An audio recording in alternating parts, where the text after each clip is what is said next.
let V and E represent the gravitational potential and field at a distance r from the center of a uniform solid sphere.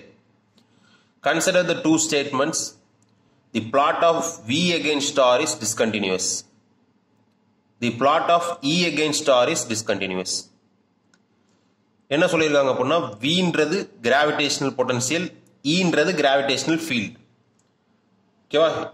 கொடுத்துருக்கிறது என்னது அப்படின்னா uniform solid sphere. போன problem வந்து உங்களுக்கு uniform spherical shell கொடுத்துருந்தாங்க இல்லையா, இந்த இடத்துல சாலிட் ஸ்பியர் இருக்கு. இப்போ இந்த கேஸில் வந்து உங்களுக்கு V against R E against R வந்தால் எந்த கிராஃப் வந்து உங்களுக்கு டிஸ்கண்டினியூஸாக இருக்கும்னு கேட்குறாங்க. ஓகேவா? டிஸ்கண்டினியூஸாக இருந்தால் தான் ரெண்டு ஸ்டேட்மெண்ட்ஸுமே கரெக்ட் இல்லையா? இப்போ நம்ம பார்க்குறோம், இப்போ கிராவிடேஷனல் பொட்டன்ஷியல் ஃபர்ஸ்ட் பார்க்குறோம். கிராவிடேஷனல் பொட்டன்ஷியலுக்கு இன்டர்னல் பாயிண்ட் எக்ஸ்டர்னல் பாயிண்ட் தெரிஞ்சிருக்கும். ஓகேவா? ஃபார்முலா, அதாவது யூனிஃபார்ம் சாலிட் ஸ்பியரோட கிராவிடேஷனல் பொட்டன்ஷியல் பார்த்தீங்கன்னா இன்டர்னல் பாயிண்ட்டுக்கு என்ன formula, -gm/2a³ into 3a² - r². இதில் mன்றது மாசு, ஏன்றது என்ன அப்படின்னா அந்த ரேடியஸ் ஆஃப் த ஸ்பியர். ஓகேவா? ஆர்ன்றது டிஸ்டன்ஸ் ஃப்ரம் தி சென்டர். இப்போ இப்படி இருக்குது. அடுத்த பகுதியில் எக்ஸ்டர்னல் பாயிண்ட் பார்த்தீங்க அப்படின்னா -gm/r இருக்கு. இப்போ இதுக்கு கரஸ்பாண்டிங்காக கிராஃப் வரைகிறோம். இப்போ கிராஃப் வரைஞ்சா எப்படி இருக்குன்னா இந்த மாதிரி இருக்கும்.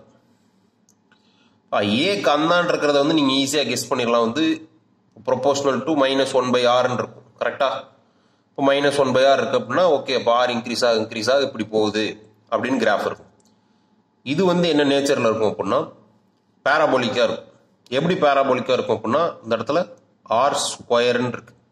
இப்போ இந்த மாதிரி பார்க்கல, இந்த ஃபார்முலா பார்க்கல உங்களுக்கு வந்து அது பேராபோலிக்கா இல்லை அப்படின்னு தோணுன்னா அதை நம்ம ரீஅரேஞ்ச் பண்ணுவோம். எப்படி ரீஅரேஞ்ச் பண்ணுறோம் அப்படின்னா V = -gm/2a³ into 3a² - r².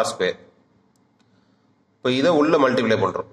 அப்போ -gm/2a³ into 3a² minus multiply பண்ணால் ப்ளஸ் gm/2a³ இன்ட்டு r². a²க்கு a²/a³ எவ்வளோ, கீழே 1/a மட்டும் இருக்கும். இப்போ இதை எப்படி ரீரைட் பண்ணுறோம் அப்படின்னா gm/2a³ into r² minus 3gm/2a rewrite பண்ணுறோம். gm/2a³ கான்ஸ்டன்ட் தானே, ஏன்னா g கான்ஸ்டன்ட், m கான்ஸ்டன்ட், ரேடியஸும் கான்ஸ்டன்ட். இதில் பார்த்தீங்கன்னா -3gm/2a இருக்கு இல்லையா, இதுவும் ஒரு கான்ஸ்டன்ட் வேல்யூ தான். இப்போ v as a function of r இருக்கு இந்த கேஸில்.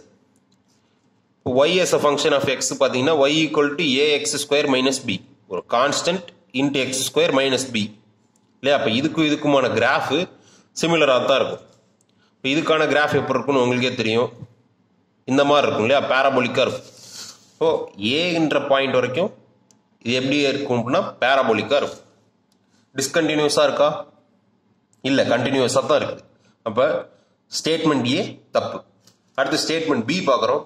கிராவிடேஷனல் ஃபீல்டு இன்டர்னல் பாயிண்ட்டுக்கான ஃபார்முலா என்ன, gm/a³ இன்ட்டு ஆர்.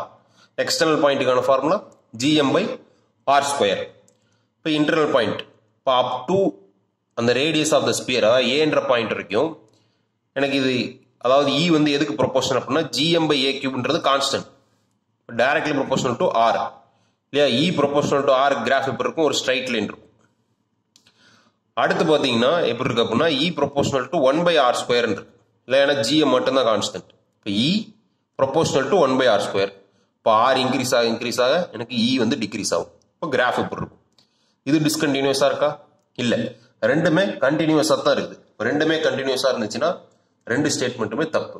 ஏன் அப்படின்னா டிஸ்கண்டினியூஸாக இருந்தால் தான் கரெக்ட், ஆனால் இங்கே கண்டினியூஸாக இருக்குது, அதனால ரெண்டு ஸ்டேட்மெண்ட்டுமே ராங் அப்படின்னு சொல்கிறோம். Option D.